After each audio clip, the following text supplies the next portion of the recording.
92.9 Dave FM. Well, it wasn't a rumor. It's true.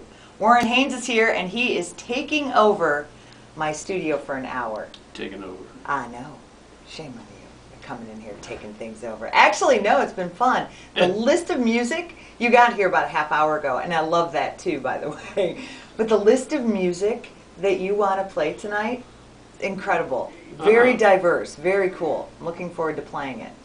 I could get even weirder, but I figured you guys might not let me come back if I did that. No, you've been very pleasant. You're welcome back anytime. Okay.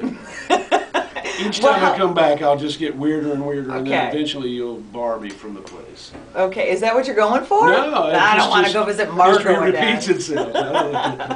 All right, Warren, I thought because you have such a huge body of work and have done things with so many people, I thought I would start with one of your songs. Now, you didn't pick this. I want to make that clear. I picked this. It's not like you came in here.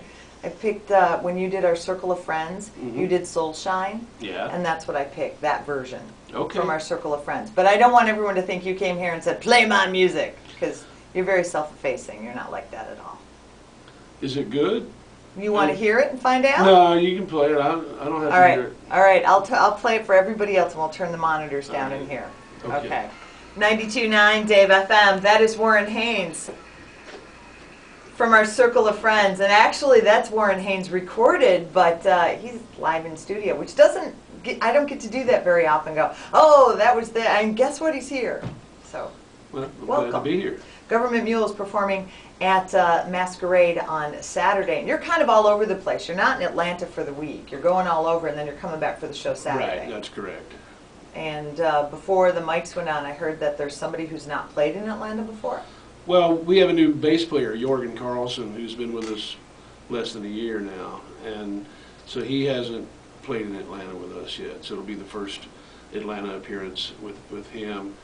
And we're just now starting to play some of the new songs from our new record that's coming out in September too. So it's an exciting time for us right now. We have all this new material that we're dying to play, and it's a very cathartic transitional period for us right now. We all feel like we're breaking through to something that is we're really excited about. You did say I was really going to like the album. Yeah, I think so. It's very much a rock and roll record. It's you know, I keep telling people, at the risk of being cliche, it sounds like we're moving forward and backward at the same time. There's a lot of the songs are different than anything we've ever done, but still some of the songs kind of harken back to our first couple of records and kind of where we started out. So I'm really excited about it. Jorgen kind of brings back that reckless abandon spirit that Alan Woody had, our original bass player, and he's the first person since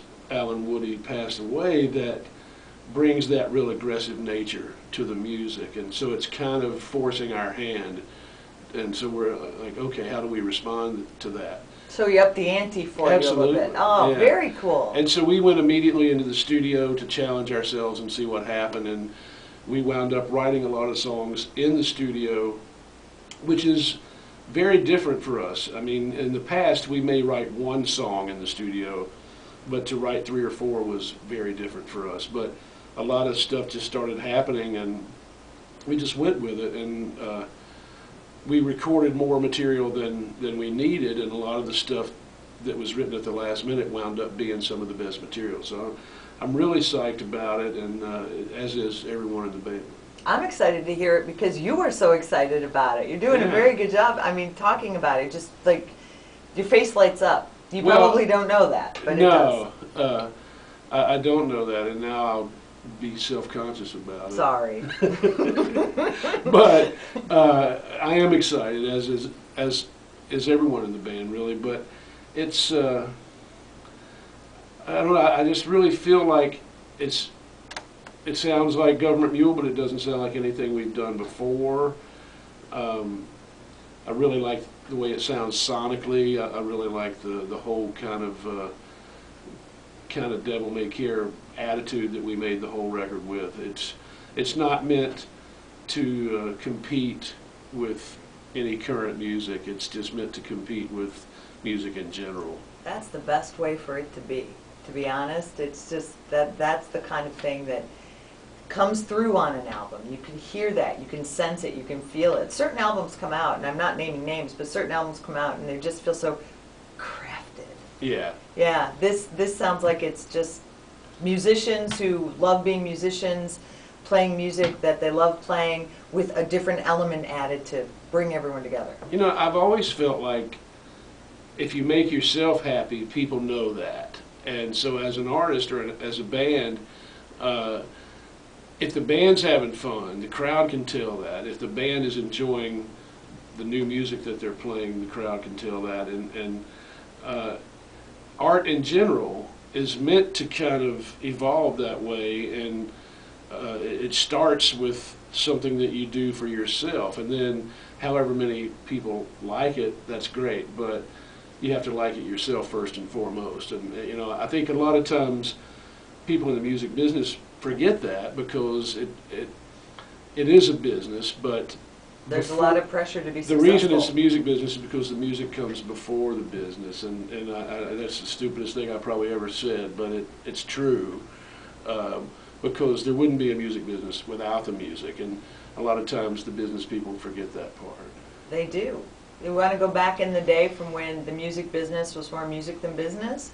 Because you picked out some great songs to play tonight. A lot of my favorite stuff was definitely made then, and I think for the same reason that people were making the music they wanted to make, and the people that were in charge of selling it didn't really understand it anyway, so they were trying to figure out, okay, how do I sell this? But they weren't trying to change it because they knew that people were onto something.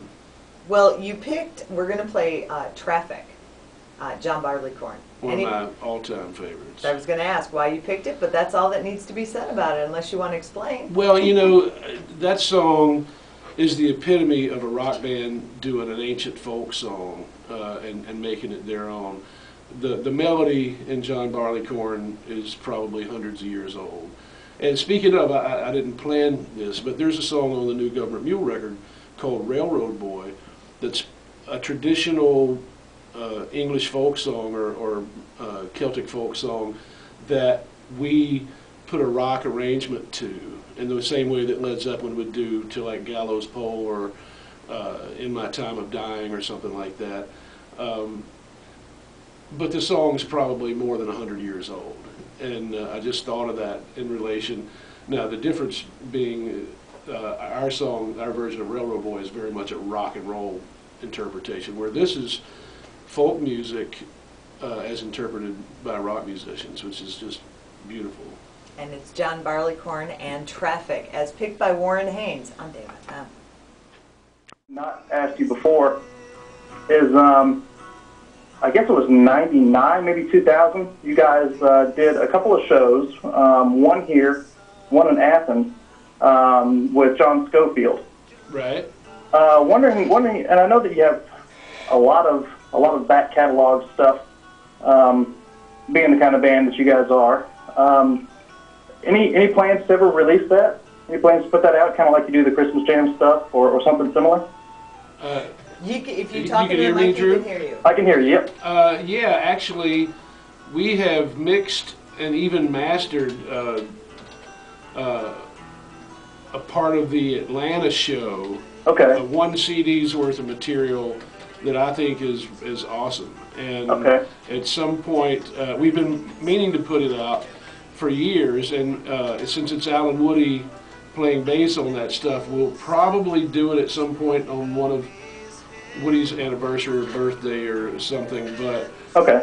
Cool. Yeah. we have so much material that we're trying to get out, it kind of tends to take longer sometimes to get some of that stuff out. But I'm excited about that stuff, as is Schofield. He and I talked about it at length, how great it turned out. So yeah, at some point we definitely want to put that stuff out, and it sounds really good. Good. Yeah, glad to hear that. And again, I don't know if I mentioned that. I was just kind of thinking ahead of myself, but I did. I was at both shows. That was great. But yeah, look forward to that, and looking to the new record. Looking forward to the new record as well. And you're going Saturday, right? You betcha. All right, just checking.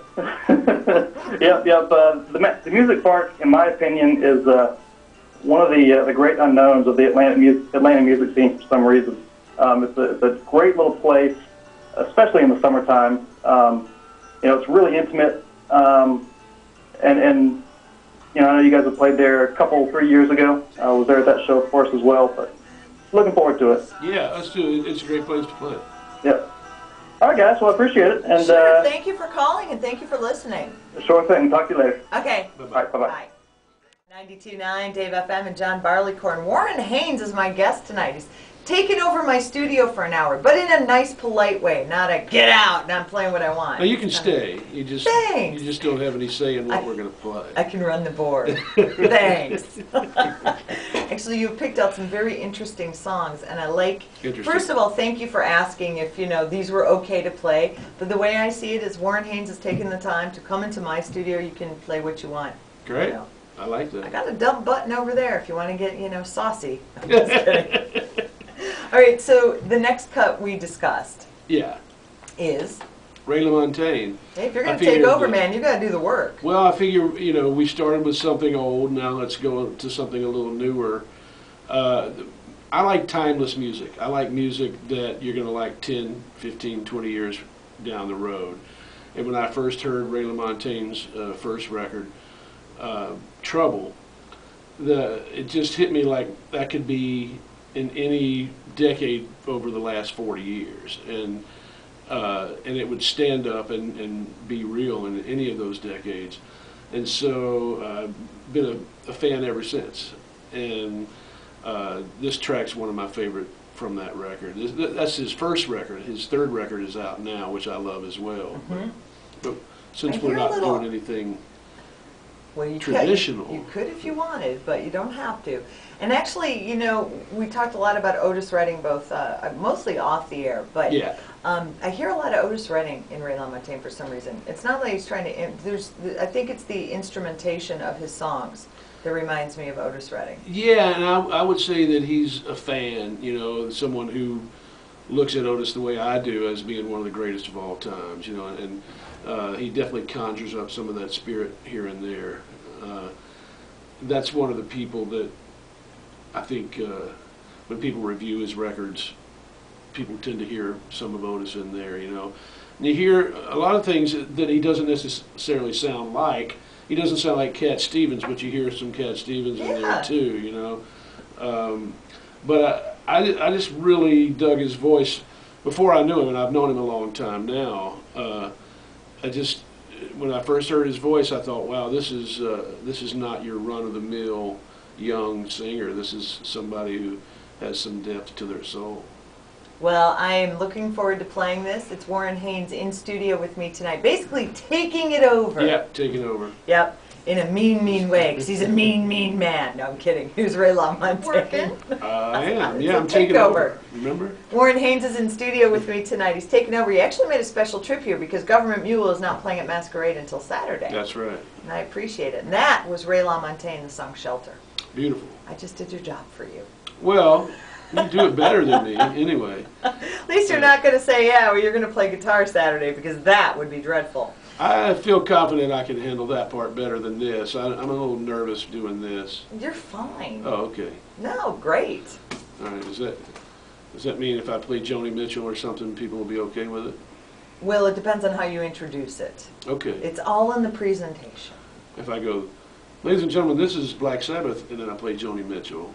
Then people would be mad at you, and rightly so. Yeah. Yeah. I think that's the ultimate fake out. People don't like that. Yeah, I don't like that either. All right. Well, got more of your choices coming up. Should we give some, as we call it in the business, teases? Would you like to? Sure. What you want to tease? One of the songs that what we're playing next. Well, when I was looking through the catalog, which is amazing, there's so much great stuff. It was like I could come back and take over for about 10 hours. That'd be cool. Come back tomorrow night. I'll take the night off. There's an old Little Feat record called Hoy Hoy, which was put out after Lowell George died, and it's like outtakes, alternate takes, live takes, all sorts of weird stuff. And there's a few real gems on that record. One of which is this song that we're going to play called China White. Great performance by Lowell, and it makes me wonder why it never came out when he was alive, because it's a really great version. And that, by the way, was not a tease. That was introducing the song. Yeah, you know, I told you I wasn't any good at this. More with Warren Haynes and his wonderful choices in music next.